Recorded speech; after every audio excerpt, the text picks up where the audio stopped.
ladies and gentlemen, and welcome back to the Dork side. It is I, a friendly neighborhood dork in the road. While I ride, I thought we'd talk about a topic that keeps coming up on one of my other videos. And that video is the 10 things I wish I'd known before I started motorcycling video. If you haven't seen that video, basically what I say in it is that when you're budgeting for your first bike, you should take $500 off of what you have to spend and know that you're going to have to spend that on gear.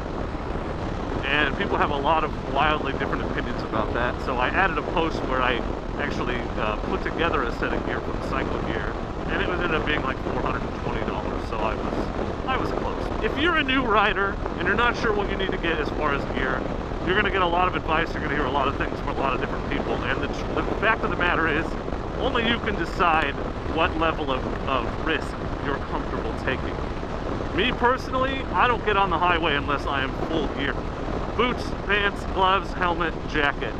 I will not ride at highway speeds without that, except rare occasions when it's not going to be very longer. And I know that's faulty logic and whatever, but for the most part, if I'm going to spend any amount of time on the highway, I will not ride without full gear. If I'm riding around town, quick trip to the local convenience store, I might just throw on my jacket, gloves, and helmet, but I wear those three things all of the time, every time. So that's me. Now, some people ride in tennis shoes. Some people, I've seen guys ride in flip-flops. They'll ride in shorts, t-shirts. They just wear a helmet because that's what the law requires them to do, and that's as far as they want to go. And that's up to them. In my opinion, that's incredibly dangerous, but that's, again, up to you. If a new rider were to ask me what they should get gear-wise, bare minimum, and this is bare minimum, you can spend thousands upon thousands of dollars on gear, full climb gear, and really expensive, awesome stuff, full set of racing leathers, and that stuff will protect you. Like, that's really, really good stuff. But if you are just want to do some street riding and you're not sure what the minimum level of gear you should get is, here's my opinion, my take on it. And again, I'm not an expert. I'm just a guy with a little riding experience under his belt. Who has some opinions about safety. In my opinion, at minimum, if you're going to ride on the highway, you should have boots, riding pants, jacket, gloves, helmet, for sure. Now, do you have to get the most expensive shit on earth? No. I personally, you need something with abrasion resistance, so a winter jacket or a pair of jeans are not going to be very helpful if you hit the pavement at 65 miles an hour. And that's really the worst case scenario, but that's what you have to plan for. So you have to have the minimum amount of protection to protect you from a 65-mile-an-hour slide. And also the impact with the ground if you leave your motorcycle, because we don't usually gently step off if you get into an accident. Typically that's a violent interaction. So some abrasion resistance and some padding. Do you have to spend thousands of dollars? No. I do think you can get into a decent set of gear for $500. And let me tell you what I mean. So I was at Cycle Gear this morning, just poking around. And I think if you budget yourself, and this is, again, something you can walk in and buy. You may be able to get something on clearance, something on sale. You may be able to get used gear. Used gear is mostly fine, except for helmets. I would never buy a used helmet because they don't work after they've been wrecked once, and you just don't know if somebody dropped it or has banged it up. And they have a shelf life, they wear out. So I wouldn't buy a used helmet, but other than that, used gear would be okay. But I'm just going to talk about what you can get new right now today. I know you can get if you walk into Cycle Gear. Let's go head to toe. Okay, so the first most important thing, the most important thing, is a helmet. And there's lots of helmets. You can buy $1,000 helmets, you can buy $60 helmets. But the bare minimum safety I would accept personally is not a DOT helmet. The DOT standard is, well, let's just say it's pretty wide open and it's not very well enforced. Ryan F9 Fortnine's got a really good video on that, but I personally would not be comfortable just wearing a DOT helmet because there are some really garbage DOT helmets out there. So I would make sure if I bought a helmet, it was ECE or a Snell helmet. Those are a little bit more well-enforced standards, and you're going to get a better lid doing that. ECE is the European standard, and that's what you have to ride on a racetrack, so that's a pretty good helmet. And the Snell standard is pretty well respected too. So if it just says DOT, I would avoid that helmet. So if you go into Cycle Gear, they're super basic helmets. They're Bilt helmets. The low-end ones, the sub-$100 ones, are mostly DOT. They're not ECE or Snell. I would not get one of those helmets. However, I'm currently wearing an HJC CL17. It's not a perfect helmet, but it is. It's Snell-rated, and you can get them for $100 to $135, $150. Okay, and they have sweet marble designs. This is the Captain America one that I'm wearing. I have a Bell MX-9. That's a dual sport helmet. It is also Snell-rated. It's a sweet helmet. I like it. It was $200. The next thing is jacket.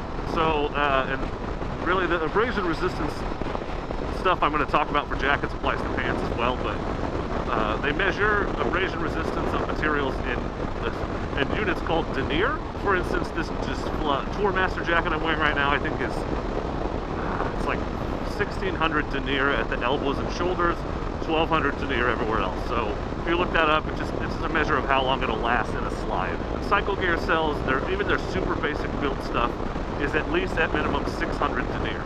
So that's going to buy you a few seconds in a slide. I mean, once you go down one, you're going to have to replace it. They're disposable in that sense, not like leather where you maybe can wear it more than once. But at minimum, you want a 600 denier, and I prefer everywhere, but at least shoulders, back, elbows, basically all of your arms and your back. Something that zips to the pants that you're wearing or has belt loops to keep it from riding up in a slide would be super helpful. But CE-rated armor, you want CE-rated armor. Most jackets will come with elbow and shoulder. They don't come with a back protector. All of my jackets, I bought and I only spent $20, but for a $20 CE-rated back protector, just to feel a little bit better about my spine, because most of those cheaper jackets only come with a foam pad, and a foam pad's going to do about jack shit if you go down in a crash.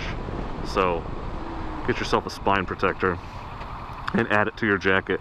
Minimum 600 denier. I personally like 800, 1000, 1200. I feel better about that. So you can walk in and buy one for $100. So $100, 600 denier Bilt jacket would be a minimum thing that I would wear on my motorcycle. Gloves, leather gloves. They make warm winter gloves that are made out of textiles, and it's not the super abrasion resistant textile. I wouldn't wear those. So these Bilt Alder gloves are leather. They were $30. I have a really good pair of Sedici leather gloves I just got with palm sliders for $30. Spend $30 at least. You're better off spending 50 or 100, but you can spend a lot. Like a pair of Alpine Stars gloves, $100 easy. So at minimum, leather gloves, full leather palm. Some plastic armor is helpful, but not 100% necessary. 30 bucks ish there. Figure. Again, this is minimum. I'm not saying this is what I would recommend to keep you the safest, but if you need enough gear to get started. Pants, same deal as your jacket. Full coverage, 600 denier minimum, but I prefer 12. Extra in the seat and knees would be really helpful, because that's where you're most likely to slide. And knee armor, that's where a lot of pants don't have knee armor. So if it doesn't come with it, get some, but I think you can buy a pair of $100 600 denier pants with knee armor, CE-rated knee armor. If you go down on your knees at 65 miles an hour, you're really going to be glad it's there. And you're pretty likely to slide on your ass, so it's important to have coverage there. So wearing riding pants is important. And then the last thing is your boots. Your boots are underrated. I see so many people riding in Converse or hiking boots. Stuff that doesn't really protect you. Low-top shoes. Fuck, I saw a guy in flip-flops one time. That guy's a dumbass. Fun fact, did you know what body parts or what area of the body is most frequently injured in a motorcycle accident? I bet you thought it was the head, because the head is the thing you're required to have. But I believe the head that's mostly because has the most potential to be catastrophic. Actually, the most common motorcycle injuries are to the ankle and foot. So people that don't wear motorcycle boots are really, really playing, the odds are against them, because you're very likely to hurt yourself in those areas. You drop a slow speed drop, or you go to your low side and the bike is on top of you. So wearing motorcycle boots is important. Regular ass shoes is not going to cut it. And non-slip sole, God, that's super important, because you put your foot down on wet ground or on gravel, and you're trying to hold your motorcycle up, and 500 pounds of motorcycle comes toppling over on top of you. So non-slip sole and ankle and foot protection. So that boot is important. That side crush strength is important. Some sort of reinforcement around the shin area, man, is super handy to have. And you can get a decent pair of boots that are at least all the way up your ankle, halfway up your calf, for 40 bucks. I bought these Oxford boots for 40 bucks. Ladies and gentlemen, that is the bare minimum amount of gear that I would be comfortable with riding. So if you're a new rider looking for something to walk into Cycle Gear and buy, that's what I would recommend to you. I'll try to remember to put in the description my post from my other video with links to all the stuff in cycle gear you can buy, so you can see what I'm talking about, just as an example. But that is my personal opinion on what I would feel comfortable wearing and riding in. Not everyone is the same, and that's okay. You're going to get a lot of advice, and really, again, the most important thing that I can say is figure out what you're most comfortable with, what level of risk you're willing to take, and then equip yourself accordingly.